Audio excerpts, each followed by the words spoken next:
¿Sí ven? ¿Sí? ¿Todos ven? Sí, doctor. Ya. Si hay alguna pregunta, me la hacen en ese momento. Ya, si hay alguna diferencia con lo que han leído, ya, para conversarlo. ¿Sí? Ojo, todas estas cosas se van comentando en función a la revisión que estamos haciendo, pero día a día pueden salir variaciones, ¿sí? Nueva información, y con lo cual lo que podemos estar presentando ahora como valedero puede quedar descalificado uno si mañana, pasado, hoy día en la tarde, ¿ya? Entonces comenzamos. Vamos a hablar brevemente de la parte teórica de lo que es diarrea aguda infecciosa, y dentro de esta vamos a ver deshidratación, que es lo fundamental y lo importante que tenemos que reconocer y sobre todo diagnosticar y manejar, ¿sí? Entonces, miren, a pesar de la reducción de la mortalidad en el mundo, la diarrea todavía toma algo de 2 millones de muertes por año. Miren, esos son datos desde el 2003, 2002, que lamentablemente no ha disminuido, ya no han disminuido. Por ejemplo, en nuestro país, a pesar de que en los últimos 20, 25 años ha habido aparentemente una gran bonanza económica, muchos han mejorado, muchos hemos mejorado en algunos aspectos, pero una parte importante de nuestro país, una gran parte importante de varias regiones, sobre todo, ni siquiera tan lejanas, ni siquiera tan en la sierra, en la selva, alrededor de las urbes, ¿no? Alrededor de las ciudades, aún de la costa, no hay agua, no hay alcantarillado, ¿no? Hay problemas con la luz, como su colega, ¿no?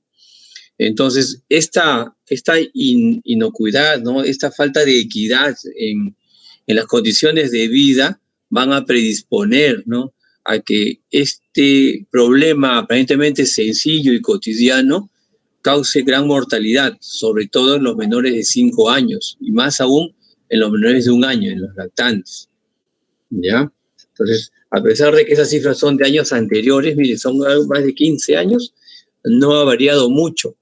Ya los reportes de la OMS anuales que brindan, ahora, aunque ahora ha cambiado todo por el problema de la pandemia, no más se comenta lo de la pandemia, lo de las vacunas, pero este problema de la diarrea es común, es cotidiano, y aún así causa mortalidad, ¿ya? Entonces, ¿a qué definimos diarrea? Ojo, hay varias definiciones, hay definiciones de la OMS, la misma guía peruana, la misma guía, la británica también tiene varias definiciones, pero en contexto y englobando, más o menos se define al aumento de la frecuencia, de la fluidez o el volumen de las deposiciones, sean estas asociadas con fiebre o no. ¿Ya? También hay definiciones que la diarrea aguda va entre los 7 días hasta los 14 días. Por encima de los 14 días ya tiene otra terminología, ¿ya? Y otro estudio y otra observación. El factor más importante que tenemos nosotros en pediatría y sobre todo en los lactantes es el cambio en la consistencia y las características de las heces, ¿ya? Muchas veces, si bien por regla general se dice, ¿no?, el número de 3 o por encima de 3 deposiciones al día, que es la definición de la OMS, ¿ya? En los lactantes pueden ser 2 deposiciones al día o 3 deposiciones al día, pero si estas normalmente eran pastosas y ahora son líquidas o son semilíquidas, ya va a variar y ya deberíamos estar observando o teniendo más atención en este cambio de la consistencia. Y también en los lactantes va a depender de la ingesta. Por ejemplo, en los neonatos o lactantes menores de 3 meses que solamente son alimentados al pecho materno, las deposiciones, si ustedes han visto, han tenido familiares, han tenido hermanitos, han tenido sobrinos ya pequeños, han visto que las consistencias normales de las deposiciones en estas edades es semilíquida, ya es semilíquida. Entonces, si nosotros nos cegamos y solamente nos encerramos en lo que es el aumento de la consistencia y la fluidez, ya un neonato o un lactante de 2 o 3 meses que presenta 4 deposiciones al día, 3 deposiciones al día y semilíquidas, estaríamos englobándolo en una diarrea aguda, cuando para él y por el tipo de alimentación no viene a ser una diarrea, sino una deposición normal. Ya eso hay que tener bastante en cuenta en niños menores y sobre todo en los neonatos.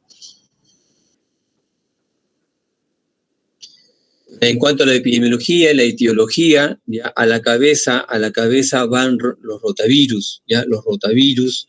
En las bacterias, el Campylobacter está a la cabeza, Salmonella en segundo y Escherichia coli ya en tercer lugar. Y después, dentro de los parásitos, el Cryptosporidium y la Giardia son los bastante frecuentes. Ojo, se han hecho estudios, los últimos estudios que hicieron en Lima metropolitana y Lima alrededor, hace más o menos 5 o 7 años, encontró al Campylobacter en primer lugar, ya la Escherichia coli en segundo lugar.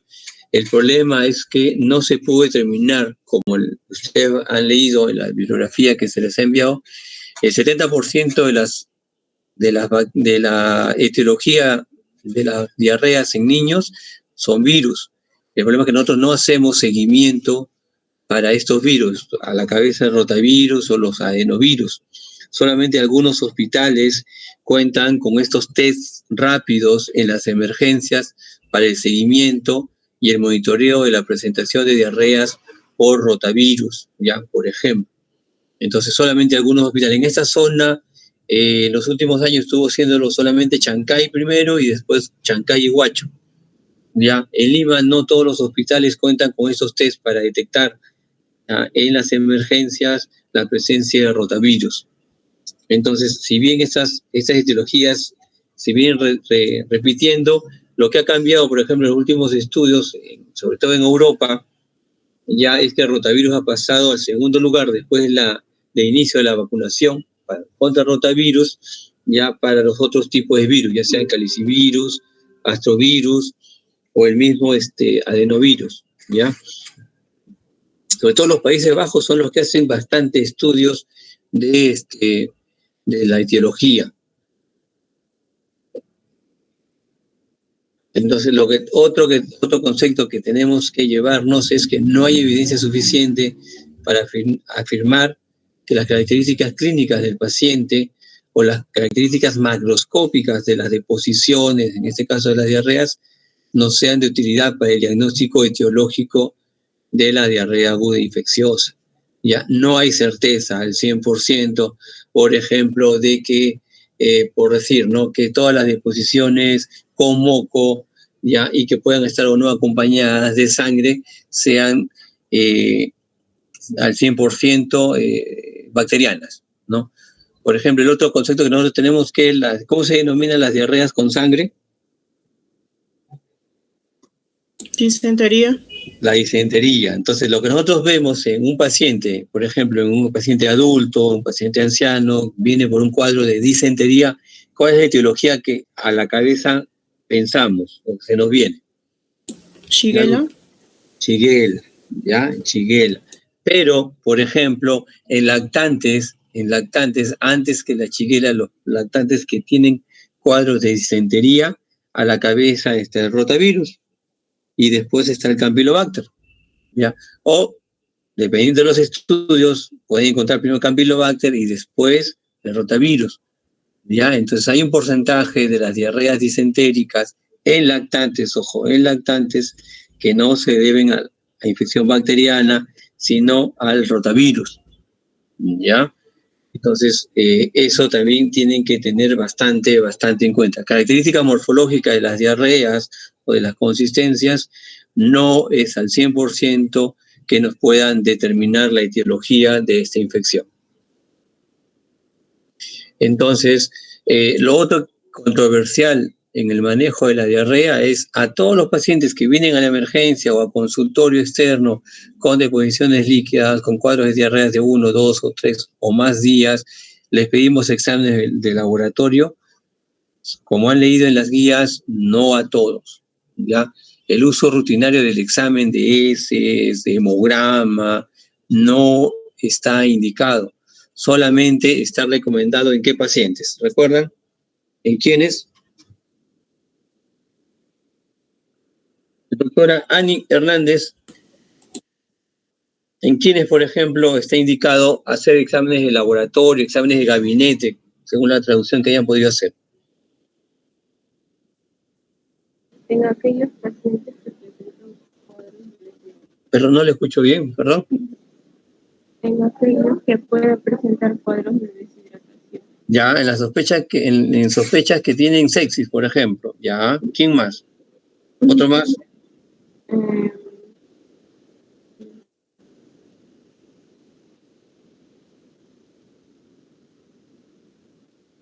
Doctor Hurtado, Anderson Hurtado.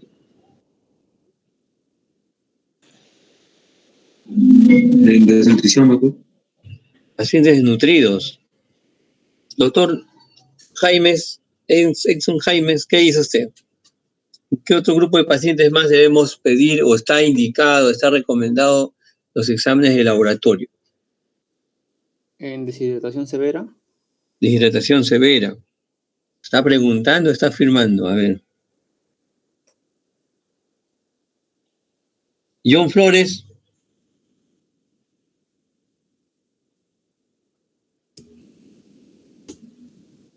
Cuando hay presencia de disentería, doctor.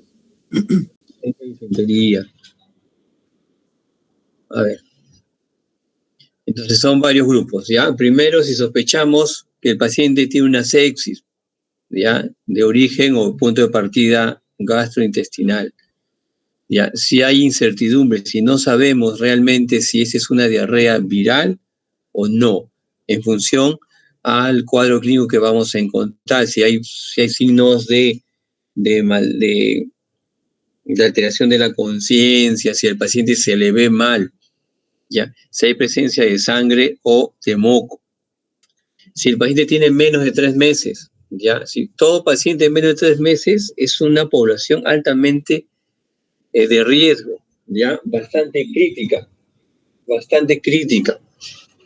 ¿Ya? Entonces, en estos pacientes, como van a ver en varias otras entidades que revisen durante las clases, los pacientes menores de 3 meses, que son los lactantes menores, ¿ya? Incluidos los neonatos, el estudio, el manejo, la perspectiva de diagnóstico es mucho más crítica.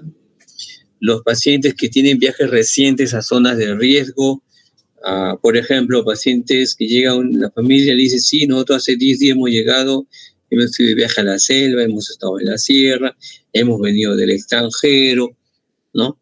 Entonces, y son zonas endémicas de alguna patología especial en diarreas, tenemos que pedir exámenes de laboratorio. Los pacientes, los hospederos inmunocomprometidos, ¿ya? Pacientes que tienen algún otro problema de deficiencia inmunológica, ya sea primaria o secundaria, tenemos que pedirlo. Acá en inmunocomprometidos ingresan, por ejemplo, los pacientes desnutridos. Todo paciente desnutrido tenemos nosotros que catalogarlo, que manejarlo como un paciente inmunocomprometido. ¿Ya? Los pacientes que asisten a centros de cuidado o a centros, bueno, ahorita no tenemos, ¿ya? O a centros de reclusión, de hospedaje, ya sean escuelas, hospitales, albergues. ¿Por qué? Porque tenemos que detectar y descartar que sea o que se esté iniciando un brote dentro de esa institución. Si el paciente tiene más o igual que 7 días y no mejora, o ya tiene 3, 4 días, ¿ya? Y el paciente se va deteriorando cada vez más en vez de ir mejorando o estabilizándose. Entonces, estos son los grupos de riesgo que nosotros podemos pedir exámenes. Lo otro que no está acá, y también van a encontrarlo en todos los grupos de edad, en todas las entidades infecciosas, es el riesgo social, ¿ya? En el cual nosotros detectamos que los cuidadores, ya sean la familia, ya sean los abuelos, ya sea el familiar que cuida al paciente, no nos dé la seguridad de la información, no nos dé la seguridad de que lo puedan cuidar adecuadamente o hayan estado cuidando adecuadamente. Si a un niño que es cuidado por los abuelos, por los hermanos mayores, no recibe no recibe la misma atención, cuidado, ¿ya? Como lo recibiría una persona primero mayor, no tan anciana, no tan joven, y sobre todo si no es la mamá, ¿ya? Ahí se pierde un poco el cuidado. O es una mamá que tiene, y su bebé que trae a la emergencia, consultorio, es el 7º hijo, el 8º hijo, el 9º hijo. Ya son factores de riesgo sociales que también tenemos que tener en cuenta. Entonces, ¿qué exámenes pido? ¿Ya? Entonces, normalmente, y lo único que tenemos nosotros en los hospitales es los leucocitos en S, los leucocitos fecales. ¿Ya? Las guías nos recomiendan que debemos pedir la lactoferrina fecal. ¿Ya? Este es de mayor rendimiento para determinar si la etiología es bacteriana o no, porque nosotros tenemos que definir, ya, este paciente va a necesitar un tratamiento antibiótico o no, más allá del manejo de hidratación que debemos indicarle. Ya, entonces, y el 80% de los niños que acuden y que llegan a las emergencias por cuadros de diarrea, de diferente evolución y diferente presentación y diferentes días, llegan al primer, segundo, tercer, cuarto día, el 80% de estos niños salen con antibióticos de las emergencias. Y como repito, en nuestras emergencias no tenemos lactoferrina fecal.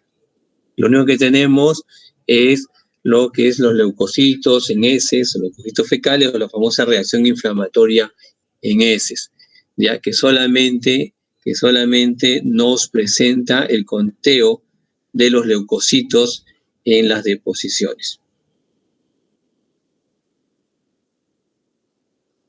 Por ejemplo, acá tenemos un estudio ya que se hizo hace varios años y que nos presentan en función al número de leucocitos, ya, la sensibilidad y la especificidad para tener un diagnóstico de la etiología bacteriana, ya, de la etiología bacteriana. En líneas generales, el promedio de los valores en nuestros hospitales es de 20, ¿no? Cuando se da por encima de 20, consideran la reacción inflamatoria en ese, o sea, el conteo de leucocitos fecales por encima de 20 y eso lo tomamos como positivo para infección bacteriana. Ojo, pero la traducción exacta es que hay una gran inflamación a nivel intestinal, pero no siempre la inflamación intestinal es secundaria a una infección bacteriana. Ya, como van a revisar más adelante, cuando les toquen, les presenten la parte de diarrea aguda infecciosa como teoría, van a ver que muchos procesos virales producen gran cantidad de descomposición de leucocitos a nivel intestinal. Tenemos acá otro. Entonces, más allá, los exámenes de laboratorio que podemos y debemos pedir está en reconocer el grado de deshidratación, es definir, ¿este paciente tiene deshidratación o no?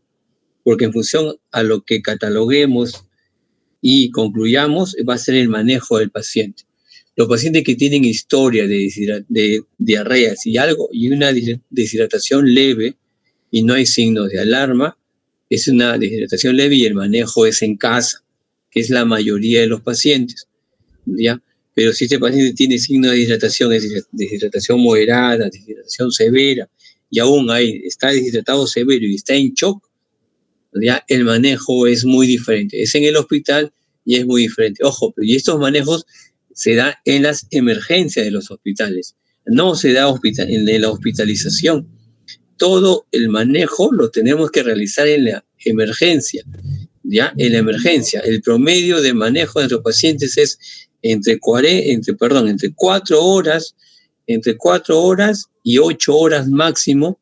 Tenemos que, si nuestro paciente llega chocado, debemos manejarlo y máximo en 8 horas, si hacemos un manejo adecuado y un diagnóstico adecuado, ese paciente está estabilizado y podría irse a su casa. ¿Ya? Entonces, lo que tenemos que nosotros definir es el grado de deshidratación. Como han leído en las guías, ya, los signos que mejor rendimiento o mejor nos indican que ese paciente está deshidratado es los ojos hundidos, de la cabeza a los pies, ojos hundidos, la mucosa oral seca, la presencia de pliegue cutáneo, ya, el llenado capilar por encima de 2 segundos y la alteración del grado de conciencia. Se dice que si el paciente presenta 2 o más signos de los que hemos mencionado, de estos 5, el paciente está en una deshidratación severa y lo que tenemos que descartar es que se está yendo al shock, ¿ya? Si está yendo al shock, ¿no? Entonces, la hipotensión y la poliperfusión periférica, o sea, llenado capilar menor de 2 segundos, la piel marmórea, nos está diciendo que este paciente está chocado. Pero nosotros no tenemos que esperar que el paciente se choque. Si nosotros lo detectamos en una deshidratación severa y tiene signos de pre-shock, que es lo que nos manifiestan en el cuadro de los signos y síntomas de la OMS, ¿no? Ese cuadro famoso de las banderitas, ¿ya? Si el paciente presenta 2 o más de esos signos de las banderas, ¿ya? Quiere decir que está en un pre-shock y nosotros tenemos que manejarlo inmediatamente y de una manera adecuada para que este paciente no se nos complique en la emergencia. Entonces, ¿quiénes tienen alto riesgo de deshidratación? Son los menores de 6 meses, por ejemplo, si tienen más o igual a 8 deposiciones abundantes, y aquellos que empiezan o presentan vómitos, más de 3 vómitos en menos de 24 horas. Ya en menos de 24 horas. Estos pacientes tienen alto riesgo para que se nos compliquen y su deshidratación, en vez de mejorar, aumente en la casa, así que los vamos a dar de casa, vamos a mandar a su casa. Entonces son todos los signos que podemos tener y en función a, ¿cómo se llama?, a la presentación o no de estos y del grado que presentan, tenemos deshidratación, no deshidratación leve, moderada o severa. Ya, acá también hay un poco de discrepancia con la OMS, ¿no?, y la Academia Americana de Pediatría, ya, en los valores, ojo, en los valores. Entonces, no hay que hacernos mucho problema. Pero si nosotros vamos a manejar algún valor, tenemos que decir la referencia, ¿ya? Este paciente tiene, para mí, según los parámetros tal, deshidratación leve, ¿no? Según los valores de la OMS o según los valores de la Academia Americana de Pediatría.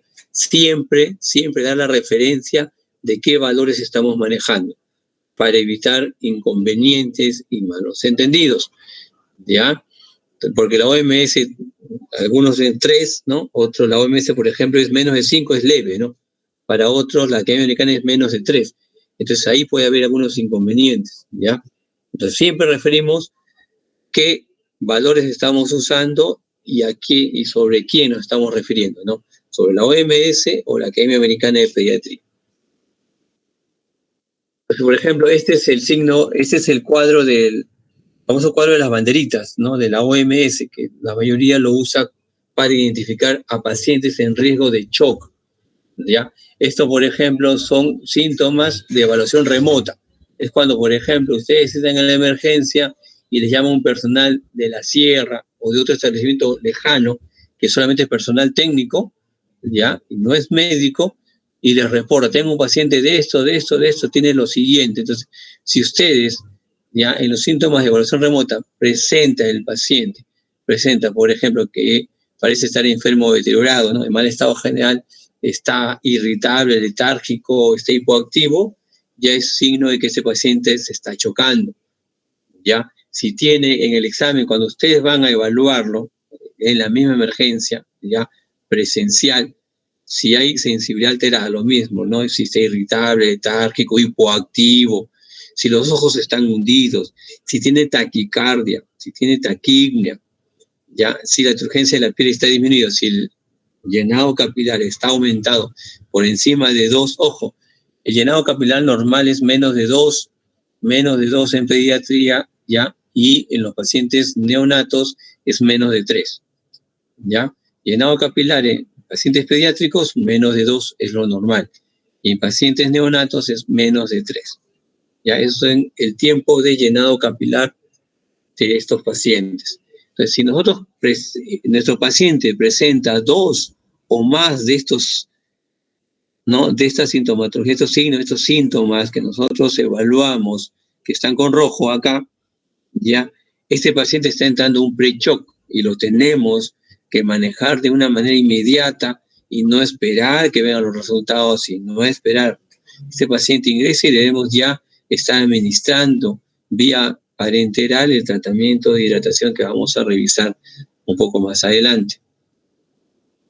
Y los pacientes que presentan disminución del nivel de conciencia, piel pálida o moteada, extremidades frías, taquicardia, taquimia, pulsos periféricos débiles, este paciente ya está chocado, pues, ¿no? Es lo que debemos de evitar, que nuestro paciente llegue a estas condiciones estando en nuestro servicio, en la emergencia, ¿ya? Entonces, ¿cuál es el parámetro, el gold estándar para determinar exactamente el tipo, el grado de deshidratación de nuestros pacientes? Es el peso. Es el peso. Si la mamá dice, mi niño o mi niña estaba pesando la semana pasada 10 kilos y ahora ustedes lo pesan, por decir, 8 kilos, entonces ahí sacan el porcentaje y es el diagnóstico exacto del porcentaje de la pérdida de peso. Entonces, el gold estándar para el diagnóstico del grado de deshidratación de un paciente es la pérdida de peso. El problema está en que más del 90% de los pacientes que llegan a nuestras emergencias no tienen o no refieren el peso anterior, ¿ya? Los controles no son rutinarios, ni son cada 15 días o cada mes, como está estipulado. Entonces, o los papás no traen las tarjetas de controles o no se acuerdan, ¿no? Como repito, a veces los lleva el hermano mayor, los lleva la abuelita, el abuelito, y le pregunta, ¿y cuánto pesó? Perdidos. ¿Cuántas vacunas tienen? No tienen esa información. Y el problema es que no llevan la tarjeta de control. ¿Ya? Entonces es difícil nosotros poder diagnosticar sabiendo el peso, porque el 90% y un poco más de pacientes que llegan a la emergencia, los familiares o los cuidadores no nos refieren el peso, el último peso, ¿no?, o el peso normal, antes de enfermarse. Ya. El otro parámetro, que es un poco más peligroso todavía, como inconveniente en nuestras emergencias, son las balanzas que tenemos. ¿Ya? La mayor parte de las balanzas que tenemos nosotros en nuestras emergencias a nivel nacional está en un estado terrible. No están calibradas. Si es que están funcionando, estas no están calibradas. Ya, por ejemplo, en nuestra emergencia nosotros tenemos una balanza para lactantes que no pesa nada, ¿ya? Por eso nosotros tenemos inconvenientes para evaluar más, sobre todo a los neonatos, cuando vienen por cuestiones de fiebre, deshidratación o por ictericia. Cuando queremos pesarlos para compararlos con el peso del alta, esa balanza no nos ayuda en nada, ¿ya? Entonces son debilidades y deficiencias que tenemos nosotros para poder evaluar y usar este gold estándar para determinar el porcentaje de pérdida de peso de nuestros pacientes. Entonces tenemos, por ejemplo, el signo de pliegue, ya tenemos el signo de pliegue. Si nuestro paciente está muy desnutrido, el signo de pliegue, va a tener signo de pliegue sí o sí, así no esté deshidratado. Entonces lo que nosotros tenemos que hacer en los pacientes, en algunos pacientes, es hacer el signo de pliegue, pero a nivel del esternón, ¿ya? A nivel del esternón. En adultos les han enseñado que puede ser en el abdomen o si no en el dorso de la palma de la mano, ¿sí? Entonces, pero en los pequeños, idealmente nosotros lo recomendamos que se realice a nivel o sobre el esternón. Ya acá, por ejemplo, esta foto que vemos básicamente es en el abdomen. Mírenme, ¿no? Cómo se hace de manera cuidadosa y cómo está quedando. Y vemos en función al tiempo que revierte este pliegue para valorar si es una cruz, 2 cruces o 3 cruces, este signo de pliegue. Los ojos hundidos, el paciente está hipoactivo, ¿no? Y nos da una sensación de que este paciente se encuentra mal, en mal estado general, ¿ya? Este paciente, peor todavía, ¿no? está más hipoactivo, está todavía con oxígeno complementario. Ya si bien no impresiona que tuviese ojos hundidos, pero está más afectado. Entonces, una vez que yo he diagnosticado si es leve, moderado o severa, tengo que determinar a mi paciente si lo voy a hospitalizar o no. Ya, ¿cuándo hospitalizo a mi paciente? Cuando la deshidratación es severa o tiene shock. Ya, alteración del estado de conciencia, vómitos intratables o biliosos, cuando falla la terapia de rehidratación oral, el flujo de deposiciones es alto. ¿Cuándo el flujo de deposiciones es alto?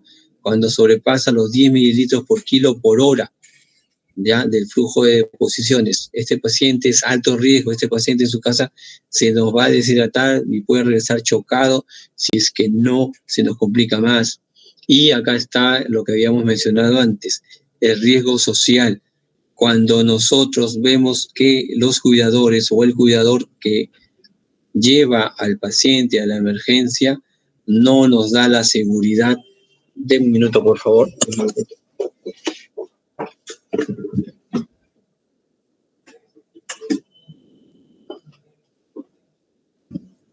Ok, ahora sí, disculpe. Mira, cuando el tutor, los cuidadores, no nos dan la seguridad de que la atención sea adecuada, ya, que vayan a cumplir las indicaciones que nosotros le estamos brindando en la emergencia. Entonces, el tratamiento de la deshidratación, ya, en primero, en segundo y en tercer lugar, la recomendación es usar la terapia de rehidratación oral, usar el suero de rehidratación oral pediátrico. Ahora ya hay unas presentaciones pediátricas, ya, en presencia de al menos 2 signos clínicos de deshidratación. El empleo de las sales de rehidratación oral tiene que ser de osmolaridad reducida. Esas son las de presentación pediátrica. El sodio con un contenido de sodio de 75 mil equivalentes y que la osmolaridad va entre 245 a 250. ¿Ya? Entonces, ¿cómo se brinda a este paciente? Es de la deshidratación moderada, ojo, 50 mililitros por kilo en 4 horas. Esto se da en el hospital ya.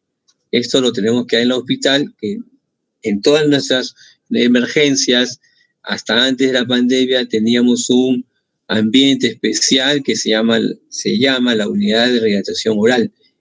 Para el caso de niños, pediátrica.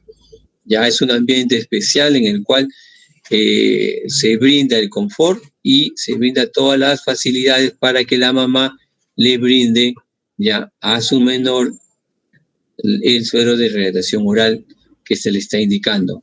Ojo, es 4 horas, es 4 horas todo el volumen. Por ejemplo, si pesa 10 kilos nuestro paciente, ya, 10 kilos, entonces el volumen sería de 500 mililitros en 4 horas. Y esto se divide en 4 proporciones iguales, que nos tocaría brindarle a este paciente 125 mililitros en cada hora, ¿sí? En cada hora. La hidratación severa o con shock, acá tenemos que usar la terapia de rehidratación endovenosa rápida. Esa terapia de rehidratación endovenosa rápida se logró formular después de la epidemia de cólera que tuvimos en los años 90. El primer año de presentación del cólera, en los años 90, gran cantidad de pacientes fallecieron porque en ese tiempo, y van a ver todavía algunos libros ustedes, que la hidratación se manejaba, todo paciente deshidratado se hospitalizaba. Y esta deshidratación se trataba en 48 horas, ya en 48 horas. Entonces venían los pacientes con deshidratación severa, venían chocados, se programaba este tipo de hidratación, de tratamiento de hidratación hospitalizado, ¿ya? Pero se veía que el 50-60% de los pacientes se llegó a morir y 20%-30% de los que sobrevivían quedaban con problemas renales, ya con una falla renal crónica.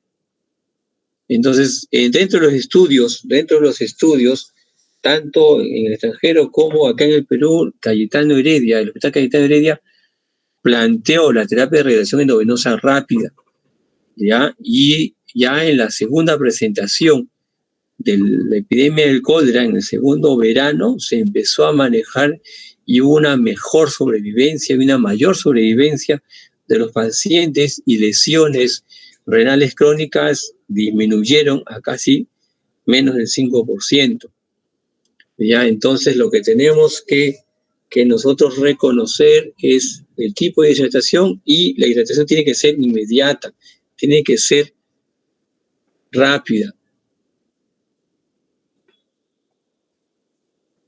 Entonces, ¿con qué vamos a hidratar de manera parenteral? Si no hay sospecha de cólera, lo recomendable es usar una solución al medio normal, ¿ya?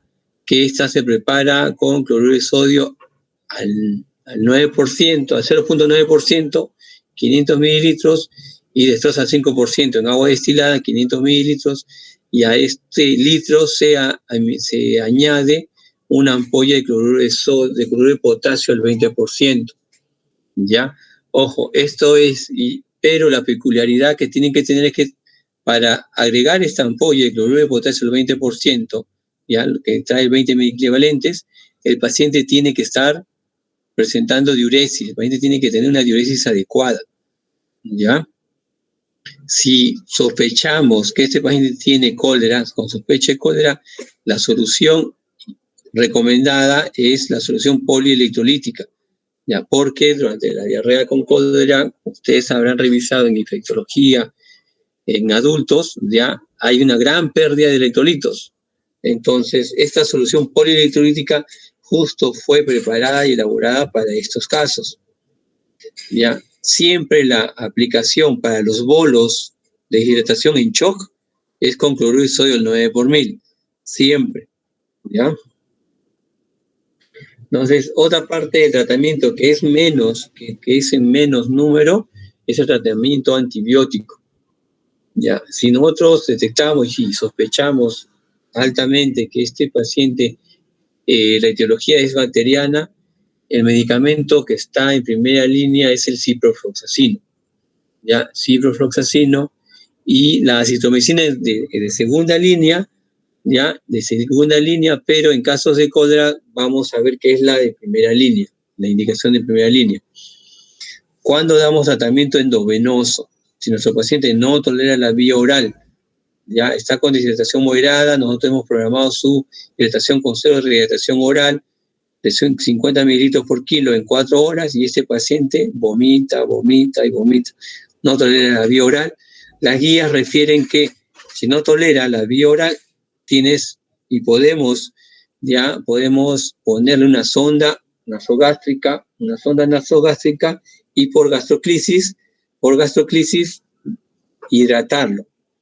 Ya, y si a pesar de esto, a pesar de la sonda nasogástrica, sigue vomitando, no tolera la vía oral, recién pasaríamos a tratamiento endovenoso. Ojo, ya, vomita, se coloca la sonda nasogástrica, y si sigue vomitando con la sonda nasogástrica, recién ingresa a tratamiento endovenoso. Ya, muchos, esta parte de la sonda nasogástrica no la indicamos. Ya, yo personalmente, si mi paciente no tolera y confirmamos que no tolera nada, yo prefiero no canalizar o no colocarle una sonda nasogástrica por lo difícil, por lo traumático que es, y por lo que es aún más difícil para el familiar lograr que el bebé no se saque, no se jale la sonda porque fastidia. ¿Alguno de ustedes se ha puesto sonda nasogástrica en sus prácticas? Sí, doctor, en primer ciclo. Sí, ¿no? Terrible. Yo también me acuerdo. Es terrible. Ya, entonces, imagínense, a uno incomoda o fastidia. Primero es pesado, ¿no? Para poder colocarlo, ¿no? Y un niño, póngase de 8 meses, un niño de 2 años, no le va a decir, a ver, pasa saliva, ¿no? Entonces es un poco dificultoso, ¿ya?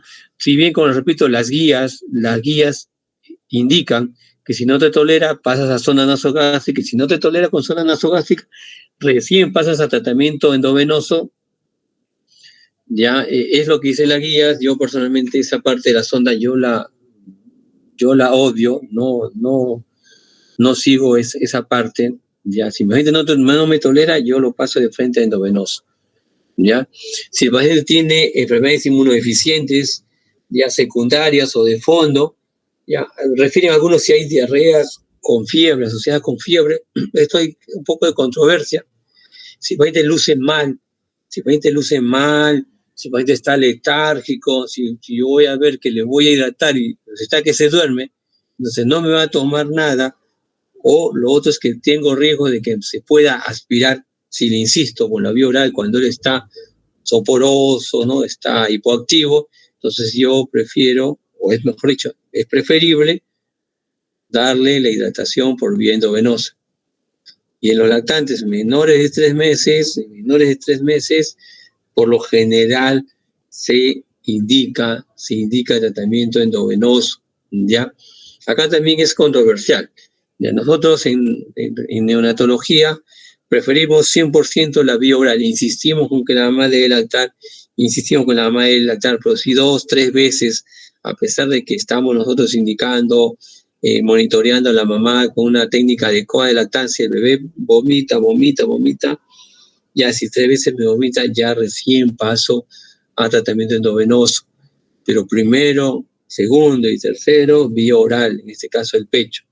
Ya, ojo, lactancia materna, no estamos hablando de biberones, nada de eso, ¿ya? En menores de 3 meses. Entonces acá también, lo que habíamos mencionado antes, el tratamiento inicial para si sospecho en Shigella, ciprofloxacino, si sospecho en cólera, acitromicina, ¿ya? Lo que también encuentran, y van a leer en algunas referencias, en algunas guías, es que los diagnósticos ya de salmonelosis, la mayoría, el 80%, ellos indican no dar tratamiento antibiótico, ya, no dar tratamiento antibiótico. Esto es controversial, ya, pero la mayor parte en las guías está en la guía de la Academia Americana de Pediatría, está en la guía de la OMS, la guía de Perú también creo que la plantea, ¿no? Ya, pero como repito, es controversial, porque por ahí pueden encontrar algún artículo que sí la aconseja. Eso va a depender ya de cada uno, ¿sí? La dosis de los medicamentos que podemos utilizar en estos casos de diarrea aguda infecciosa. El tratamiento colateral o coadyuvante, tenemos por ejemplo los probióticos, ¿ya?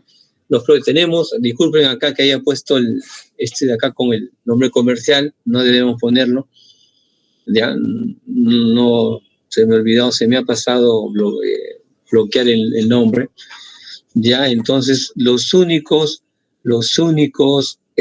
probióticos que han demostrado hasta ahora, ya en los grandes estudios, ya efectividad en el caso de diarrea, disminuir la frecuencia, disminuir la cantidad ya de las deposiciones, es el Lactobacillus GG y Saccharomyces boulardii. Ya, ese Saccharomyces boulardii es el de acá, ya, el más conocido con este nombre comercial. Ya, están saliendo estudios recientes con el Lactobacillus reuteri, ya, pero es bastante controversial. Al inicio, de hace unos 8 años, 10 años, es como el Montelukast, ya, el Montelukast hace 8 o 10 años, todos los estudios, ¿no? El Montelukast para problemas de alergia, de asma, todos los estudios realizados ya mencionaban, igual que el Lactobacillus reuteri hace 10 años, que no había mejoría, ¿no? No evitaban o no disminuía la hospitalización, no disminuía el número de cámaras diarreicas, no disminuía el volumen, no disminuía los días que el paciente estaba hospitalizado o enfermo.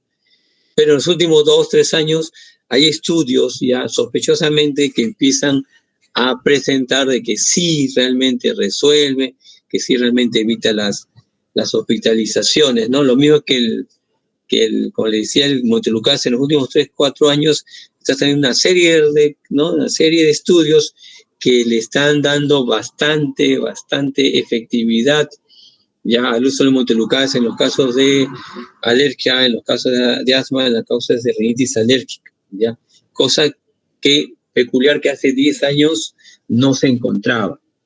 Ya, entonces esto hay que tomarlo con bastante tino.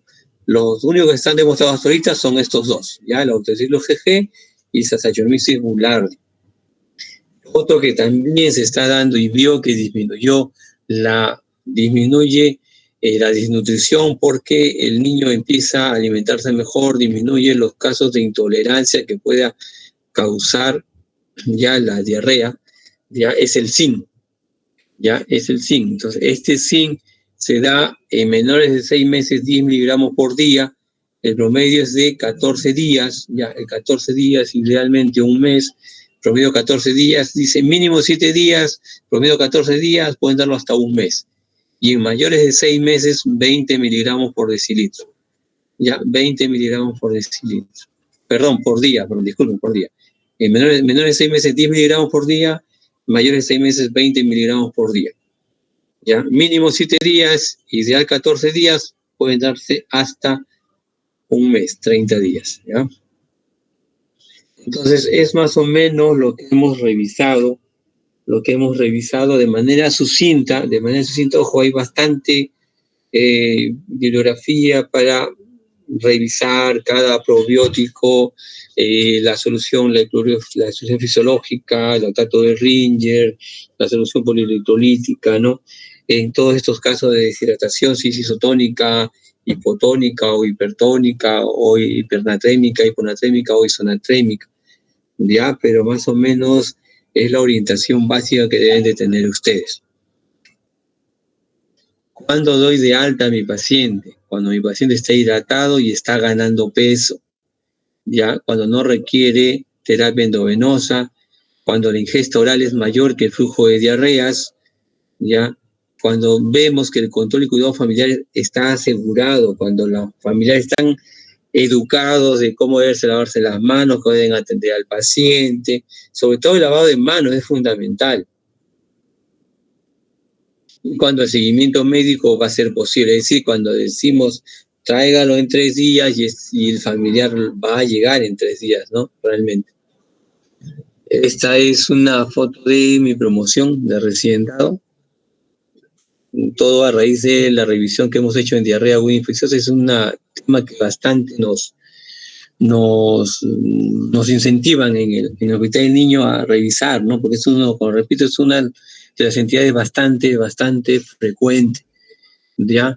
Y que, como ven acá en la foto, la multiculturalidad, los diferentes escenarios que tenemos en nuestro país, lamentablemente no están igualados, no hay equidad en cuanto a los servicios de salud, a los servicios de agua y desagüe, a los servicios de electricidad, a los servicios de educación, ¿no? Hay una bastante inequidad a pesar de los ingresos que hemos logrado en la macroeconomía. Muy bien, si tienen alguna pregunta.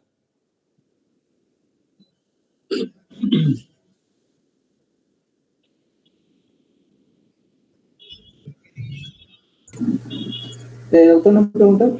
Sí, ¿alguna pregunta? Sí, había leído que el zinc también se puede dar en una posible sospecha de lo que es deshidratación. Perdón, no lo escucho bien, doctor, no lo escucho, puede hablar un poquito más fuerte, por favor. Sí. A ver, había leído que el zinc se daba también en sospecha de deshidratación. Cuando el paciente está deshidratado, ¿Ya? Una sospecha se daba también zinc, no sé si era correcto, ¿no? Ya, miren, no, a ver, repite la siguiente. Todo paciente que ustedes evalúan con diarrea, en pediatría, ojo, en pediatría, ¿ya? Todos los pacientes pediátricos que llegan a ustedes con cuadros de diarrea, ese paciente, dentro de las indicaciones, más allá de la alimentación, más allá del suelo de rehidratación oral, si se va a su casa o se hospitaliza, ese paciente se tiene que iniciar zinc, sí o sí, zinc. Con solo el hecho de tener diarrea se tiene que iniciar. Más aún si hay deshidratación, ¿ya? Más aún, pero es a todos los pacientes que acuden y llegan con diarrea a la emergencia o al consultorio, ese paciente, dentro de sus indicaciones, dentro de su tratamiento, tiene que estar el zinc, sí o sí. Mínimo 7 días, idealmente 14 días, pueden darlo hasta un mes. ¿Ya? Es más o menos por ahí, doctor, que va la recomendación con el zinc. ¿Sí? ¿Alguien más? ¿Alguna otra pregunta más? Sí, doctor, en el caso de la deshidratación severa, por ejemplo, mencionan que cuando está chocado, ¿no? Se inicia con un bolo de cloruro de sodio, pero luego mencionan que dentro de 2 horas aproximadamente se debe de iniciar con suero de rehidratación oral. Mi pregunta es cuánto se le debe de dar, ¿no? Ya, ahí está. Ya, eso lo vamos a ver en la práctica, pero más o menos, sí, se me han pasado un par de diapositivas ahí. A ver, les explico. El plan A. El plan A, el paciente se va a su casa. No hay signo de deshidratación, ¿sí? Y no tiene riesgo que mi paciente se vaya a complicar en su casa, ¿ya? Entonces, ahí está, básicamente manejamos lo que nosotros denominamos el ACRE, ¿sí? El ACRE, el manejo en casa es el ACRE, A-C-R-E. ¿Qué hacemos? Aumentar la ingesta de líquidos en función al peso del paciente, ¿sí? Segundo, continuar la alimentación normal, ¿ya? No sé si ustedes habrán tenido, habrán pasado de manera familiar antes a todos los que tenían diarrea, en ayunas, 3, 4, 5 días. El paciente no solamente se deshidrataba, sino también se desnutría, ¿ya? Y pueden haber de repente escuchado o encontrado en alguna bibliografía antigua, ¿ya? Antigua, de que, por ejemplo, en algunas familias todavía sigue este hábito, esta creencia, es, por ejemplo, de brindar gaseosa al paciente que está con diarrea. Ya, en las zonas de la sierra pueden encontrar todavía, por ejemplo, que compra su botella gaseosa, por ejemplo, Coca-Cola, porque dice que tiene electrolitos, ¿ah? Ya, y así te dicen, ya. Le sacan lo destapan en vasos, sacan el gas, dice, para que no les dé cólicos, y lo empiezan a tomar como agua de tiempo, ¿ya? Entonces, por ejemplo, eso era una indicación muy, muy antigua. Ojo, cuando yo llegué a trabajar al Hospital del Niño, había pediatras antiguos todavía del mismo hospital que indicaban, ¿ya? Indicaban así, bueno, gaseosa, ponían Coca-Cola, ¿no te gusta? Ya, entonces Sprite, ¿no? El Sprite ponían, ¿no? Brindar por cada diarrea tanto de agua, ¿no? Ponían desgasificada, ¿no? Entonces son manejos antiguos que en algunos sitios todavía ustedes van a encontrar, ¿ya? Entonces es continuar con la alimentación normal, ¿ya? La R es reconocer los signos de alarma. ¿Cuáles son los signos de alarma? Lo que hemos estado mencionando. Si el paciente tiende a dormirse, no está reaccionando bien, ya no quiere comer, ¿no? Está empezando a vomitar, tiene más de 2, 3 vómitos en la casa, ¿no? Ya deja de orinar, ya se queda quieto, ya no está tan activo como antes. Entonces son signos de alarma que tenemos que indicarle a la familia para que apenas presente alguno de ellos, regresar a la emergencia, ¿ya? Y la última indicación general en este caso es, por ejemplo, educar para evitar nuevos episodios de diarrea. Entonces, educar a la familia del lavado adecuado de manos, ¿no? Que tienen que lavar las manos después que salen del baño, antes de atender al niño, después de atender al niño, de repente se le cambian el pañal y todo, ¿no? Básicamente dirigido al lavado de manos, ya que es por donde la mayoría de los niños se contamina, se contagia de estos procesos infecciosos, ¿ya? Entonces este paciente se va, le recomendamos estos 4 criterios mayores y le indicamos el suero de rehidratación oral pediátrico, ¿ya? El suero de rehidratación oral pediátrico, en cuanto le indicamos que por cada diarrea que pueda presentar, más o menos nosotros calculamos en función al peso que hemos obtenido del paciente, 10 mililitros por kilo, por cada diarrea, ojo, que presente, más allá de lo normal, ¿no? Si el niño, por ejemplo, tiene 4 o 5 meses y toma su leche cada 3 horas, su biberón, ¿no? Por decir, o lacta a la mamá, que la mamá siga lactando, y siga lactando normal, cada 2 horas, pero por cada diarrea que presente, más allá del pecho, si no insiste con el pecho, este paciente debe tomar su rehidratación oral, Si el doctor tiene 8 meses, 9 meses, entonces ya está toma sus líquidos con cucharita o con tomatodo, igual, más allá de su alimento, su jugo, lo que pueda consumir, sus aguas que consume normal, la leche que consume normal, por cada diarrea que presente, si pesa 8 kilos, por decir, debe tomar por cada diarrea 80 mililitros del suero de rehidratación oral por cada diarrea. Tiene 4 diarreas, entonces serían 4 veces 80 mililitros. Con esas indicaciones se va. Ese es el famoso plan A, ¿no? Que entre comillas es la mayoría de los pacientes que acuden. Si notamos y evaluamos y encontramos un grado de deshidratación moderada, este paciente se tiene que quedar en el hospital. Pasa a la unidad de rehidratación oral, a la URO pediátrica, y acá indicamos suero de rehidratación oral pediátrico, 50 mililitros por kilo. ¿Sí? Y todo esto, ¿en cuánto? En 4 horas. Lo dividimos un porcentaje en la primera hora, segunda hora, tercera hora y cuarta hora. ¿Ya? Pero lo que tenemos que tener en cuenta es que no es que ya mi paciente viene a las 9, ya pesa 10 kilos, ya yo le calculo a 500 mililitros en 4 horas, ¿no? 9, 10, 11, 12, hasta la 1. Ya 125 mililitros cada hora, me hacen 500 mililitros para 4 horas, ¿no? Me viene a las 9, lo envío a las 9 al laburo, y yo recién me acuerdo de la 1 o 2 de la tarde. No es así, tenemos que ir haciendo el seguimiento. Máximo a la hora, si no es cada 30 minutos. ¿Para qué? Para ir evaluando la tolerancia oral. ¿Está tomando el suero? No está tomando el suero. Lo rechaza el suero. Lo está vomitando el suero, ¿no? Porque si yo voy recién a la 1 y mi paciente no ha tomado nada y encima está vomitando y encima tiene más diarrea, ya no lo voy a encontrar con una deshidratación moderada, lo voy a encontrar de repente hasta chocado. ¿Ya? Entonces, si bien yo tengo una indicación para 4 horas, la evaluación idealmente debería ser cada 30 minutos. Cada 30 minutos, ya por ahí a lo máximo cada hora. Pero tengo que evaluar a mi paciente para ver tolerancia oral, para ver qué pérdidas más ha tenido. ¿Ya? Porque ustedes lo ven a la hora, ¿ya? Lo van a ver a las 10 de la mañana. ¿Ya? La mamá, el personal técnico ahí le dice, sí, doctor, se ha tomado sus 125. Sí, doctora, ha tomado sus 125 que estaba programado. Ya, pero ¿saben qué? Ha tenido 2 diarreas.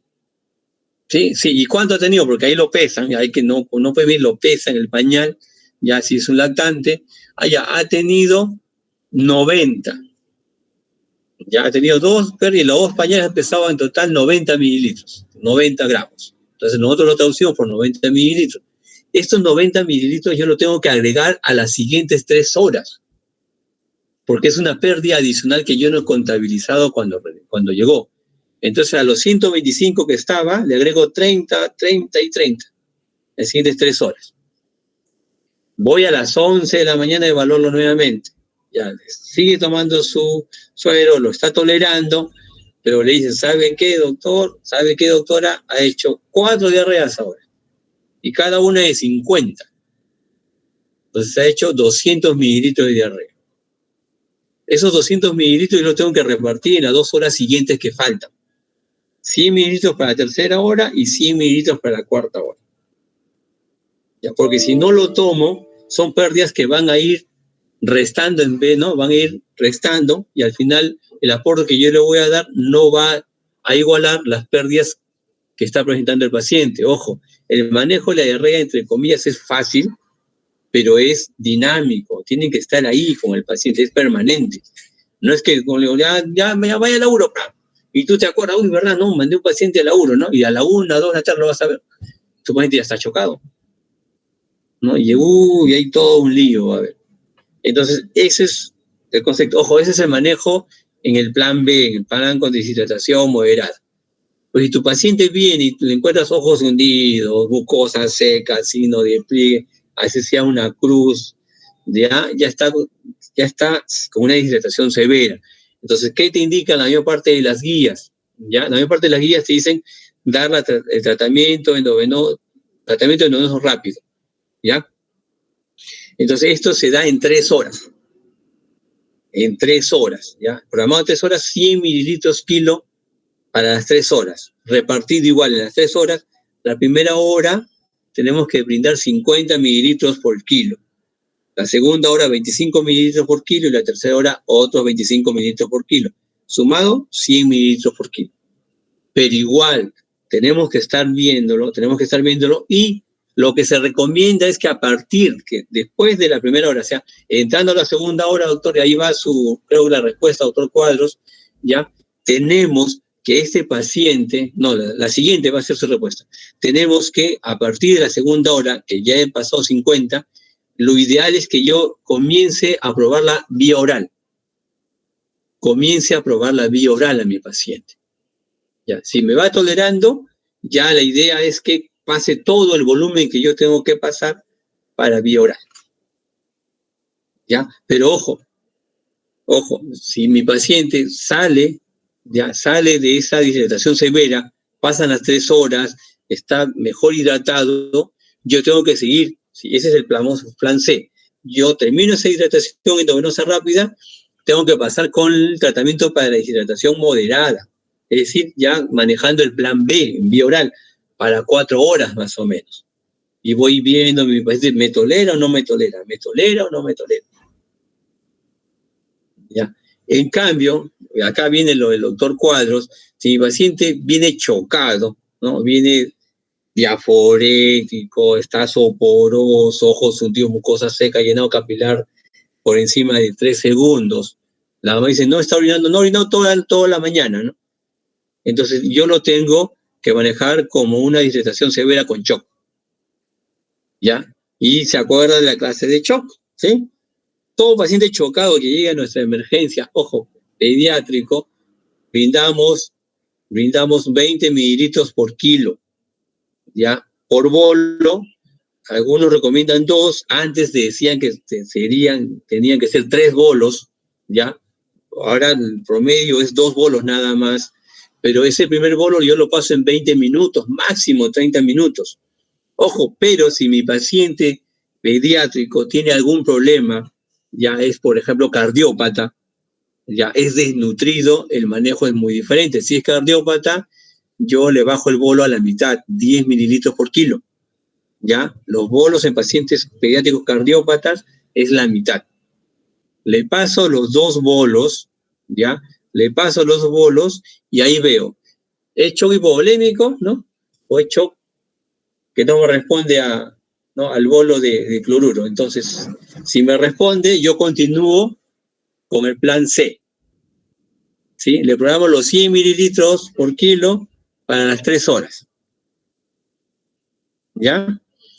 Pasa la primera hora de endovenoso, los 50 mililitros, igual, ahí comienzo yo a probar la vía oral. Y ahí, si de ahí mejor termino eso, paso al plan B, el paciente se podrá ir si es que mejora. Pero por lo general, como han escuchado, si el paciente llega chocado, ese paciente se tiene que hospitalizar, porque vamos a investigar más cosas. Y si el paciente no me responde a mi segundo bolo, lo sigo manejando la deshidratación común, ¿no? Con terapia con los 100 mililitros por kilo, pero ya tengo que manejar inotrópicos, ya tengo que manejar antibióticos, ya pasa al manejo de shock séptico.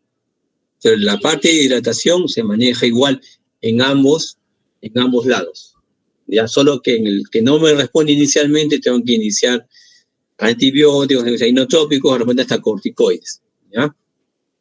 Entonces igual, como repito, doctor, pasa esos 2 bolos, pasa la primera hora los 50 mililitros y yo ya debo estar probando, ojo, lo recomendable es probar la vía oral, ¿ya? No todos van a tolerarlo, algunos todavía siguen con cierto grado, ¿no? De acidemia y todo, y empiezan a vomitar. Entonces, esperamos, seguimos el aporte con 25 de manera endovenosa, pasa ese aporte 1 hora más, volvemos a probar la vía oral, ¿no? Es ir probando, dependiendo de cómo responda mi paciente, ¿sí? ¿Alguna otra pregunta más? ¿No? Ya, vamos a ver algunos ejemplos, ¿sí? ¿Tienen lápiz, papel? Vamos a ver 3 casos, ¿ya? A ver. Me dicen si ven todos, ¿sí? Sí, doctor. Ya, muy bien, entonces comenzamos. Caso 1. Lactante mujer de 10 meses de vida, ¿ya? Tipo de enfermedad, refiere a la mamá 3 días, y le dice que tiene deposiciones líquidas, sin moco, sin sangre, 3 cámaras por día, que no rebosan el pañal, tiene hiporexia, recibe por sorbos agüitas, está algo quejumbrosa y está febril desde hoy día. Ella le tomó 38 grados vía rectal.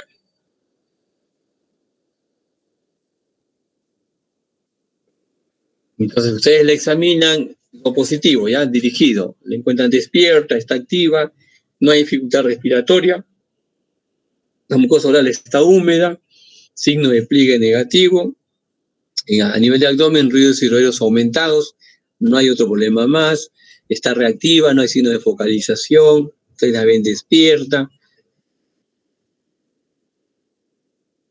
Entonces, ¿algún dato más que deseen saber en este momento? El peso, doctor.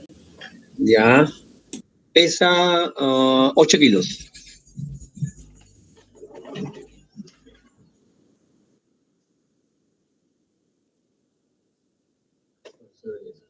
Nada más.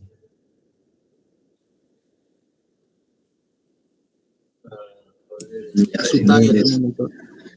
Talla, 10 meses, está pesando, está tallando, a ver, 12 kilos, está tallando 78. 8 kilos, 78 días. ¿Qué les parece hasta ustedes ahí? ¿Cuál es el diagnóstico?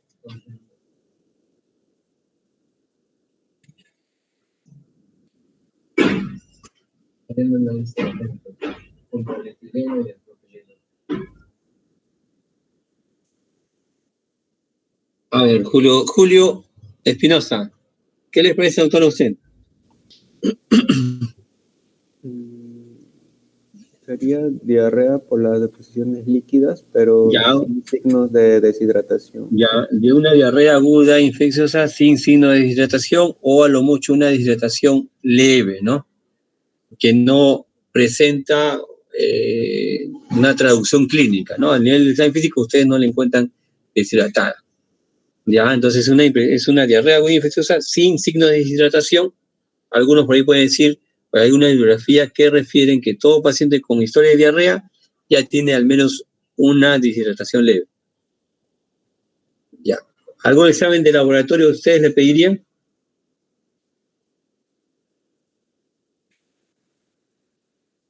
Doctor Cuadros. No, doctor. Ya. Doctor Cisneros, ¿usted le pediría algún examen de laboratorio? Tampoco, doctor. Muy bien, entonces es una niña de 10 meses, aparentemente tiene un cuadro de diarrea aguda infecciosa, ¿no? Es agudo, ¿ya? En 3 días, no hay repercusión clínica hasta este momento en ella, entonces no requiere algún examen especial de laboratorio, ¿ya? ¿Y qué le indicamos? Tratamiento. Suelo de redistracción oral. Ya, solo hidratación oral pediátrico, ojo, pediátrico, ya. ¿Y a cuánto, doctor? Peso 8 kilos, ¿ah? ¿Qué le indicamos a la mamá? Señoras, ¿le va a dar cuánto? 10 mililitros por kilo. 10 mililitros por kilo, sería 80 mililitros por kilo, pero ¿qué? Cada vez que presente Una diarrea. cada diarrea que presente, ojo, ¿no? Ya. ¿Qué más? Zinc. Ya. Sí, en el caso de esta niña, ¿cuánto sería? 20 miliequivalentes. 20 miligramos. Ah, sí, miligramos. 20 miligramos, ¿ya? 20 miligramos por día. Podríamos indicarle 14 días, ¿ya? El zinc, a ver, el zinc viene en gotitas, viene en jarabe y viene en gomitas, ¿no? Ahorita lo que están más famosas son las gomitas, ¿no? Gomitas de zinc contra el COVID que promocionan. Entonces, podríamos presentarle o indicarle por vía oral o por jarabe, ¿ya? Entonces, ¿ya qué más? ¿Algo más? El acre, doctor. el acre, ¿ya? Indicarle bastante, sobre todo eso, ya indicar la educación, sobre todo con los pacientes, para que nuestro paciente, si regresa porque ya han detectado algún problema y no regrese porque lo han manejado mal en la casa. ¿Sí? Es más o menos eso. Ojo, y esto es lo común, esto es lo más frecuente, felizmente, ¿ya? Al menos acá en nuestra zona, los pacientes llegan con una deshidratación leve o sin deshidratación y el manejo es este. Pero ojo, es explicar y educar a la familia, ¿ya? Y van a encontrar que hay muchos padres que les exigen, ¿ya? Que exigen que le indiques un antibiótico para la diarrea, ¿no? Entonces, tratar de explicarles, ¿no? Explicarles, indicarles de que el 80% de las diarreas en niños es viral, ¿ya? Muy buenas tardes. No sé Muy si bien, ¿hasta acá alguna pregunta? Doctor, sería importante preguntarle sobre la vacunación, o por el rotavirus me refiero. Sí, dentro de los antecedentes, tardes, doctora, sí está ¿escuchan? bien. El carnet de vacunas, si ha tenido o no casos de la vacuna de rotavirus, ¿ya? Pero ojo, acá hay Hola, una ¿me escuchan? repregunta, ¿ya? Sí, Y doctor, buenas tardes. Sí, se escucha. la Muy diarrea bien. por rotavirus, ¿en qué tiempo es más frecuente? ¿En qué época del año es más frecuente está? Muy bien, muchachos, muy buenas tardes. El día de hoy vamos a ver lo que es semiología obstétrica. En el invierno, ya en el mes de Vamos invierno una vez a pasar al tema. la diarrea en invierno. Voy a A la compartir mi cabeza es pantalla. rotavirus, ¿ya? A la cabeza es rotavirus. Diarrea ya Estoy es dando un E. coli, momentito. pero Vamos por a pasar otros virus, visita. puede ser adenovirus, ya los demás virus, pero no rotavirus. Es un poco, ¿cómo le llamamos? Estacional, la diarrea por rotavirus, ¿ya? Y se da sobre todo en invierno, ¿ya? ¿Y cuál es la otra peculiaridad? Son dos peculiaridades más, ¿ya? Tres peculiaridades. Primero, se presenta más en invierno.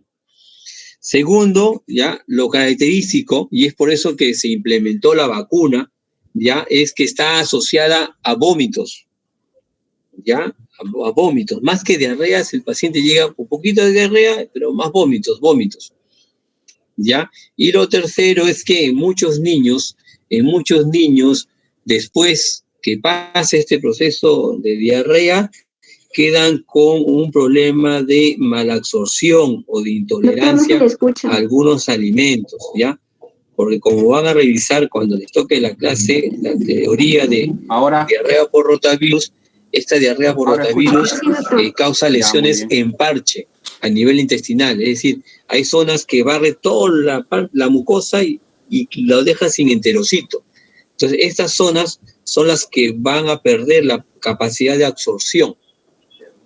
¿Ya? Entonces son las tres peculiaridades de las diarreas muy bien. por rotavirus. El día de hoy vamos a hacer una práctica ¿Ya? La otra fundamental relativamente es corta, que que es muy sea sobre todo en importante en lactantes, ¿ya? ginecobstetricia, lo que es la Entonces, semiología primero que es obstétrica. estacional en invierno. Es Segundo, importante que los tener los característicos, los conocimientos vómitos. básicos Y en tercero, obstetricia es para este tema. que el síndrome de mala absorción que puede quedar, o de intolerancia, que puede quedar después de que pase los días de diarrea.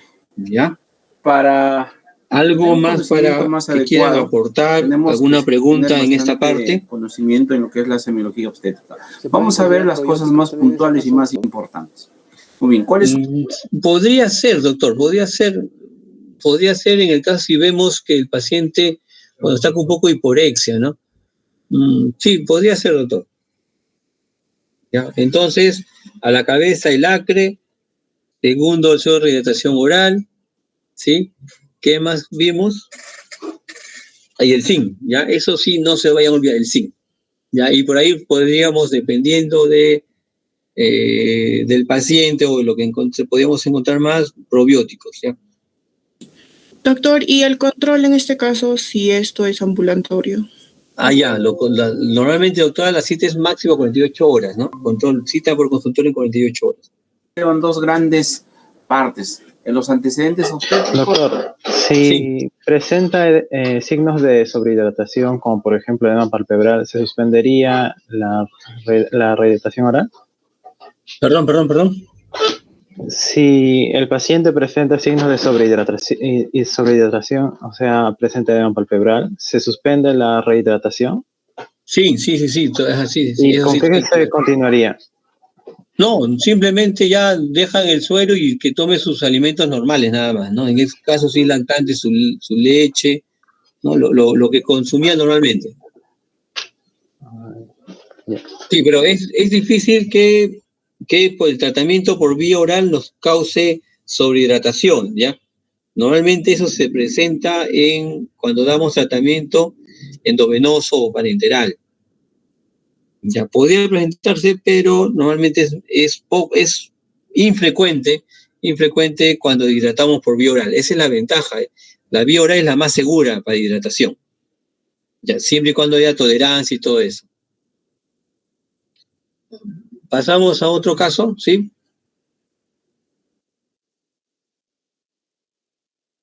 Y esto es lo que estábamos ya viendo. Igual, al lactante varón de 10 meses de vida, 2 días de enfermedad, posiciones líquidas y mocos y sangre, 5 cámaras por día, no rebosan pañal, hay hiporexia, recibía alimentos y agua por sorbos. Ya toque quejumbroso, está febril. ¿Ya? Y al examen usted está despierto, está activo, no hay dificultad respiratoria, mucosa oral está seca, signo de pliegue negativo, llenado capilar menos de 3 segundos, los ríos y rodeos están aumentados, está reactivo, no signos de focalización. ¿Algún dato más que nos esté faltando o que quieran saber? El peso también, doctor. Igual que el peso, ¿no? Igual, ya asumamos que este paciente, a ver, vamos a ver, con 10 kilos, ¿ya? 10 kilos.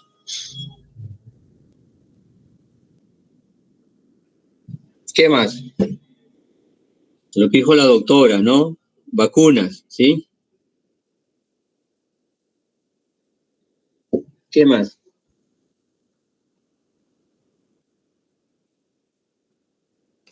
El tipo de alimentación que ha estado recibiendo también podría ser, doctor. Ya, dice alimentación complementaria, está ya consumiendo 10 meses, ¿no? Consume arroz, consume carnes de pollo, carne de pescado, menestras, frutas menos cítricos, todo en casa, ¿no? Todo en casa, nada de la calle, ¿no?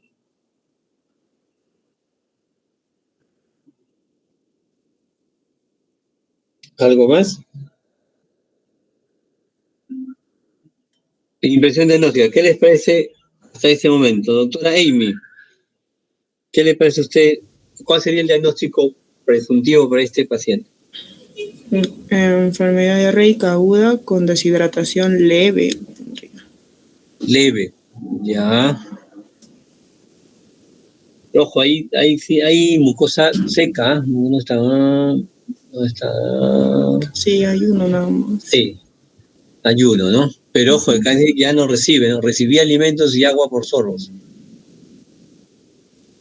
Entonces hay un signo de alarma, ¿no? Que no se va a alimentar o no se va a hidratar bien. ¿Ya? Entonces eso hay que tener bastante en cuenta para poderla enviar a su casa. Este paciente, así como está, ¿requeriría algún examen de laboratorio? No, doctor. Ya, no. Algunos le piden una reacción inflamatoria, electrolitos, ¿no? Salvo que sospechemos en hipernatremia o hiponatremia, podríamos pedirle el examen de ese tipo de electrolitos, ¿no? Pero este paciente no tiene, hasta donde se nos está presentando, signos de estos problemas, ¿no? O sea, no hay irritabilidad, no hay aumento de reflejos, no hay hipertonía, para pensar una hipernatremia, ¿no? ¿Y qué le damos?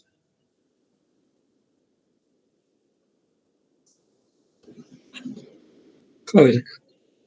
Entonces, tiene mucosa seca y tiene, bueno, riesgo de que no reciba nada en casa. Entonces lo catalogamos como una diarrea aguda infecciosa con deshidratación moderada, ponemos, ¿ya? O por el riesgo, ¿ya? Entonces lo manejamos como plan B, ¿sí? Entonces pesa, acá hemos puesto 8 kilos, chispas, a ver. Ya, a ver, a 8 kilos, el volumen que tendríamos que darle es 50 mililitros por kilo, ¿sí? En 4 horas. 400 mililitros. Ya, sería volumen total 400 mililitros en 4 horas, ¿no? Entonces, ¿cómo lo repartiríamos? Así, primera hora 100, segunda hora 100, tercera hora 100, cuarta hora 100 mililitros, ¿ya? Se nos pasa porque nos llegan varios pacientes y lo revaluamos a las 2 horas. Y el personal nos dice, doctora, ha tenido deposiciones de 100 mililitros y 2 vómitos, que más o menos han sido 40 mililitros. Entonces, estos 140 mililitros le tenemos que agregar, ¿ya? Tenemos que agregar esta para la hidratación de las siguientes horas que nos quedan. Entonces sería tercera hora 70 mililitros y en la cuarta hora 100 mililitros más 70 mililitros. Lo revaluamos a la tercera hora, ¿ya? Y nos dice que ha tenido 2 deposiciones que han hecho un total de 80 mililitros. No ha presentado vómitos, felizmente. Entonces, estos 80 mililitros yo tengo que indicárselo y agregárselo a la cuarta hora, ¿sí? Entonces, están los 100 mililitros iniciales, están los 70 mililitros después de la segunda evaluación y están esos 80 mililitros después de la tercera evaluación, de la tercera hora. Ya, lo que nos hace un total más o menos de 250 mililitros para esta cuarta hora. Entonces, esto es lo que estábamos comentando, ya, que es dinámico el manejo, ya, dinámico, no es estandarizado, no es que se quede con los 400 y después yo lo veo a las 4 o 5 horas, ya. ¿Por qué? Porque si no lo vemos, no lo evaluamos de manera permanente, miren, pues nosotros habíamos programado 400 mililitros, pero al final hemos tenido que aportar 620 mililitros. Ya que si nosotros solamente hubiésemos aportado esto, nuestro paciente seguiría con algún signo de deshidratación si es que no se le ha aumentado alguno más. ¿Ya? Entonces, este es el mensaje que nos tenemos que llevar. La evaluación es dinámica, ¿sí? Y tenemos que ir agregando a las horas que están pendientes el volumen que estamos sacando en esta evaluación de pérdidas. A ver, un caso 3. Doctor, disculpe, Sí. una curiosidad. ¿Y cómo se calcula los mililitros de las disposiciones? Ya, como le decía en la clase, es que el personal de laburo lo pesa, ya, lo calcula más o menos pesando los pañales. Y en el caso de los vómitos, si el bebé va a vomitar, porque antes que vomite, son raros los vómitos explosivos, algo que tenga un TEC, ya ya el familiar o ya el personal técnico está con su bandeja ¿no? Primero para que no se manche, para que no manche todo el servicio y para poderlo pesar, ¿no? Ellos normalmente lo pesan, en el caso de los vómitos, se llevan a una vasija plástica que está calibrada, transparente, y se mide, ¿no? Entonces esa es la cantidad. Por ejemplo, los pañales, acá en este caso podría haber pesado 100 miligramos, ¿no? Entonces los miligramos se convierten a mililitros. Entonces los 2 pañales si pesaban 100 miligramos, eso quiere decir que más o menos es 100 mililitros, ojo. Ya, bueno, acá en eso el personal descuenta el peso aproximado de los pañales. Ya, por eso que nuestras balanzas tienen que estar bien. Ya, porque hay pañales, los pañales, por ejemplo, de los neonatos pesan 20 gramos. Los pañales de 2 meses hasta 6 meses pesan algo de 30 gramos. Los demás de 6 meses pesan algo de 40 gramos. ¿Ya? Entonces, pero de todas maneras ellos pesan los pañales antes de poner. Ya, y ahí más o menos se va obteniendo, doctor, la cantidad fija para poder, ¿no? Ojo, también esto es un aproximado también, ¿no? Ya, pero es algo que te va a orientar para la reposición de los pacientes.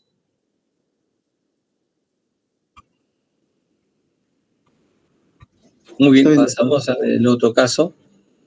A ver, mujer, 12 meses de vida, o sea, 1 año, edad 3 días, deposiciones líquidas y mocos y sangre, 5 cámaras por día que rebosan pañal, hiporexia, recibe por solos agua, quejumbroso, febril, desde hace 2 días.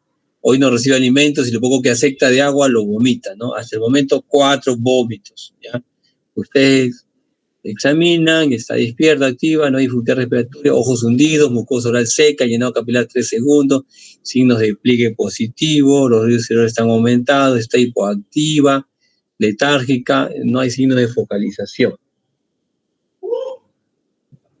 A ver, ¿qué les parece a ustedes hasta ahí?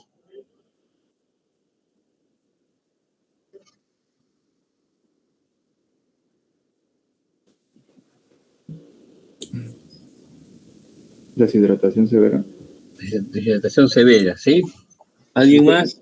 Disculpe, doctor, ¿puede tener signo de shock?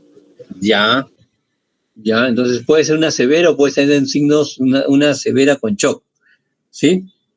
Entonces ahí tendríamos ya que ver qué parámetros estamos usando, ¿no? Para pre-shock tiene llenado capilar, está hipoactivo, el signo de pliegue, la mucosa oral seca, los ojos hundidos, ¿sí? O sea, este paciente mínimo tiene una deshidratación severa. Entonces, algunos nos podemos quedar así nada más con severa, u otros le podemos dar, ¿no? Severa con shock. ¿Ya? Pero ojo, ese tiene ya varios signos, ¿ah? ¿Requiere algún examen de laboratorio? ¿Qué dice? Doctor John Guamán, ¿qué dice usted?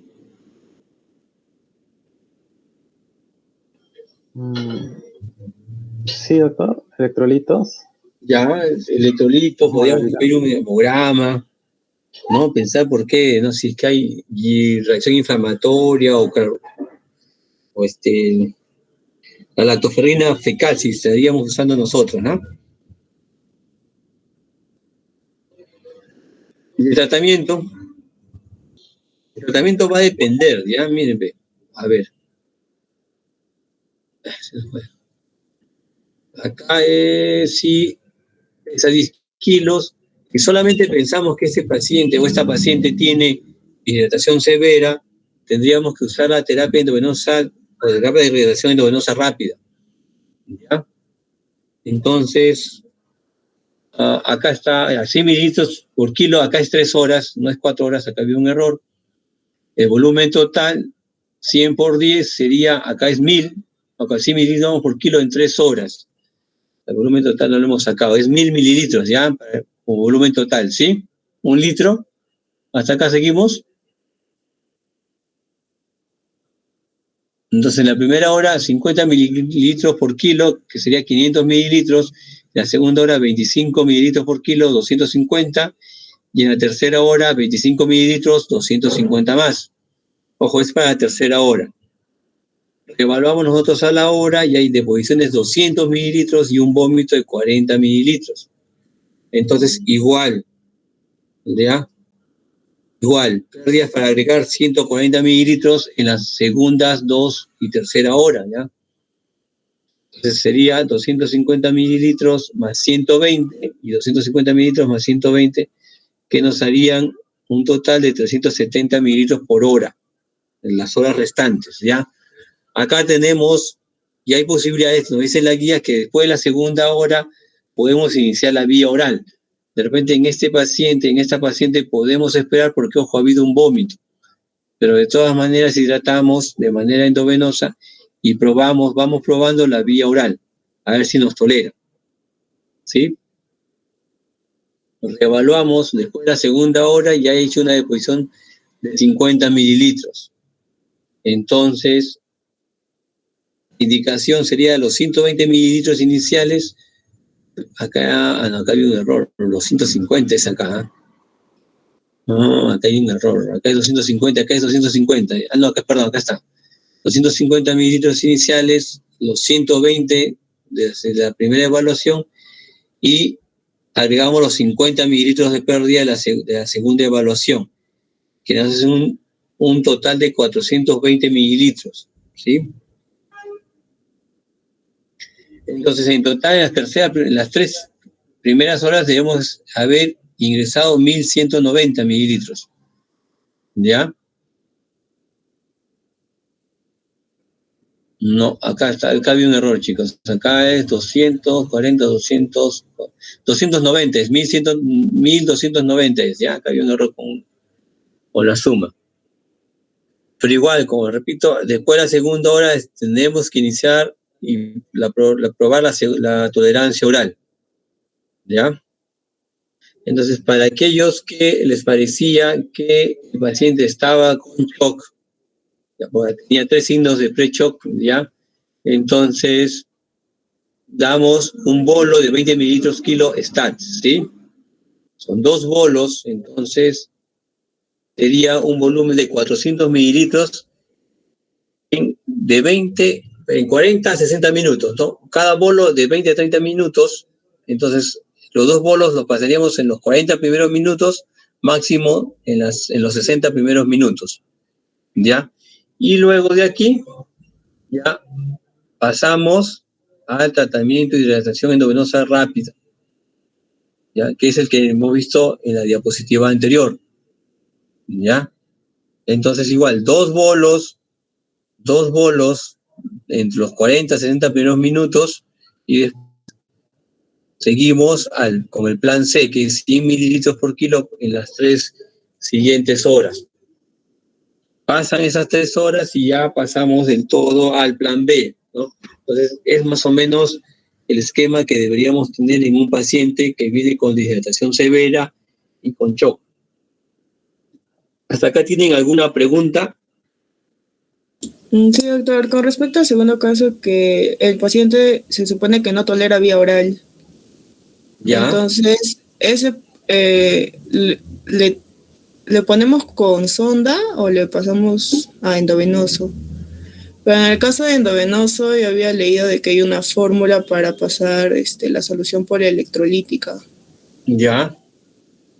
Entonces, o sea, me refiero a de que, por ejemplo, acá no tolera vía oral. Entonces, ¿pasa sonda o pasa directo a endovenoso?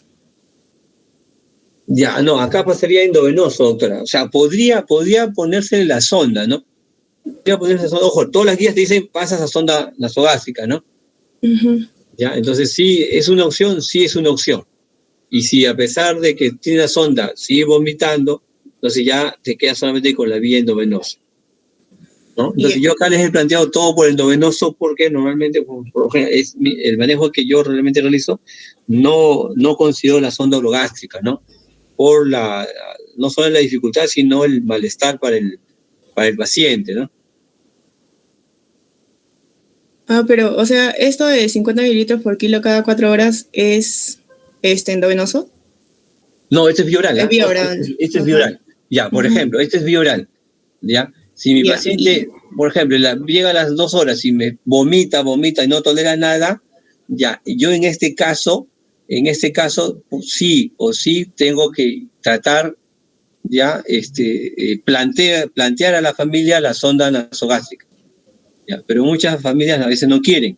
Entonces, en este caso ya pasarías todo endovenoso.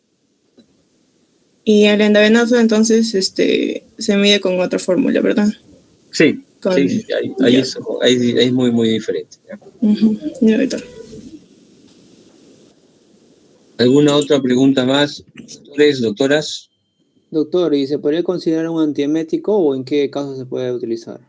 Ya, mire, mencionan ahí, por ejemplo, el uso del ondansetron, ¿ya?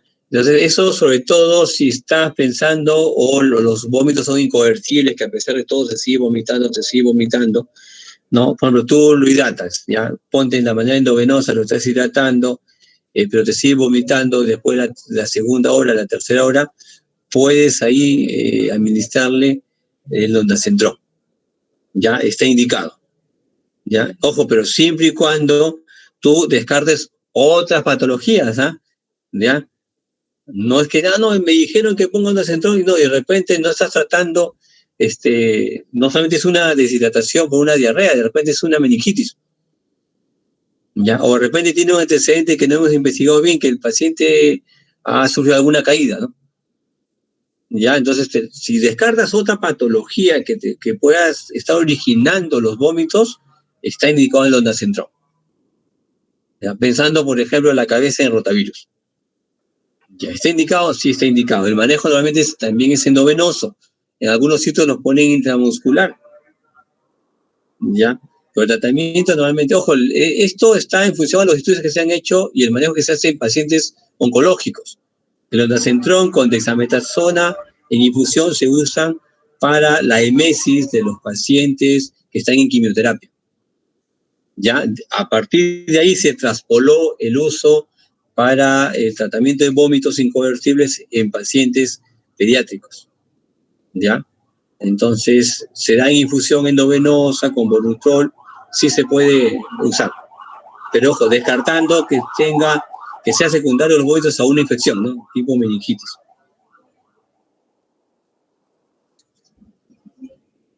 ¿Alguna pregunta más? ¿Alguna acotación?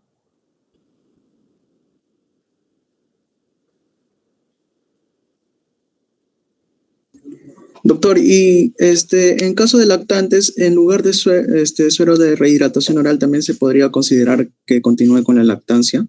Sí, por ejemplo, eso le decía, los menores de 6 meses que solamente están alimentados al pecho materno, lo que se le dice a la mamá, señora, tiene que darle más seguido la leche, ¿no? Tiene que lactar más. Presenta diarrea, pecho, ¿no? Presenta diarrea, pecho, ¿no? Pecho, ¿no? Porque normalmente ellos, a veces tú le brindas el suero, no sé si alguno habrá probado los sueros de rehidratación oral, no son muy agradables, ¿ah? Tú tienes que el paciente que está deshidratado sí lo toma y lo acepta, pero el paciente que no está deshidratado lo va a vomitar. Es la misma concentración de los componentes que tiene provoca, ¿no? La mayoría de las personas vómito. Ya, entonces en este caso, si es menor de 6 meses, sí, lo ideal es que lacte. ¿Ya? Muy bien. Doctor, solamente quería confirmar si había leído de que el lactato de Ringer no se usa porque es escaso y Minsa no lo tiene. Sí, mira, sí, ni en el tiempo del cólera había lactato Ringer, ¿ya? Entonces, lo que hay solamente es cloruro, nada más, ¿no? Felizmente que la mayor parte de los estudios que se han hecho ya a nivel mundial dan como prioridad, ¿no? Para la hidratación comenzar con, si no tiene sospechas de cólera, comenzar con el suero fisiológico, ¿ya? En algunas clínicas hay, sí, pero es caro y te viene cada frasquito de 500 mililitros, ¿no? Es poco accesible.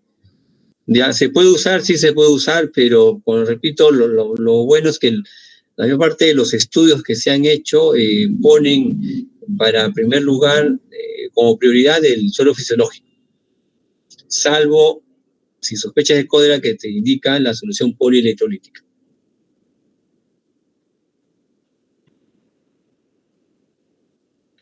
Muy bien, doctores, si es que no hubiese alguna acotación más, esta es la última prueba que tenemos. Ya tengo que entregar hoy día en la tarde, tengo que enviarle más tarde un rato más las notas al doctor Lisa. Ya, entonces voy a tener inconvenientes con los colegas de ustedes que han faltado, ¿no? Con los colegas de ustedes que han faltado. ¿El examen de pediatría ya les tomaron? Hoy día recién, doctor, a las Hoy día 8. va a ser, chispas. Ya. Entonces le voy a enviar de todas maneras en la tarde el doctor. Entonces, si quiere nota de práctica, va a ser para ingresarlos mañana. Pues no creo que esto sea para hoy día. Bien, entonces, de todas maneras, cualquier consulta que deseen sobre cualquier tema, me pasan la voz. Sí, doctor, disculpe. Leí también un signo de la fontanela hundida que también nos puede predecir en este caso una deshidratación, ¿no? Sí, de moderada a severa, doctor, pero sobre todo en lactantes, ¿no? Porque, sí, a ver, pregunta para usted, ¿hasta cuándo encuentra usted la fontanela anterior, ¿no? Permeable? Hasta el 1.5 años, creo. Ya, en promedio año y medio, ¿no? 18 meses máximo pueden encontrar. El promedio, ojo, el promedio, ¿no? Algunos niños pueden encontrar hasta los 2 años, pero la mayoría, año y medio, 18 meses, ya está cerrada, ¿no? Ya está, se puede cerrar a partir de los 4 meses, ¿ya? A partir de los 4 meses puede ir cerrado. Si cierra antes, hay que descartar craneosinostosis. ¿Ya? Ese es un problema serio para el niño. Sí, es un signo, doctor, pero básicamente los lactantes, pues, ¿no? Sobre todo los de 12 meses para menos, ¿no? Puede ser. Así como para meningitis, la fontanela está bombada o pulsátil, ¿no? Muy bien, entonces, si no hubiese alguna acotación más, muchísimas gracias por la participación de ustedes y ya nos seguiremos viendo en alguna otra oportunidad. Si tienen alguna consulta, algún tema que quieran revisar con anticipación, me pasarían la voz. ¿Sí? Quedo a disposición de ustedes para las clases. Muy bien. Gracias.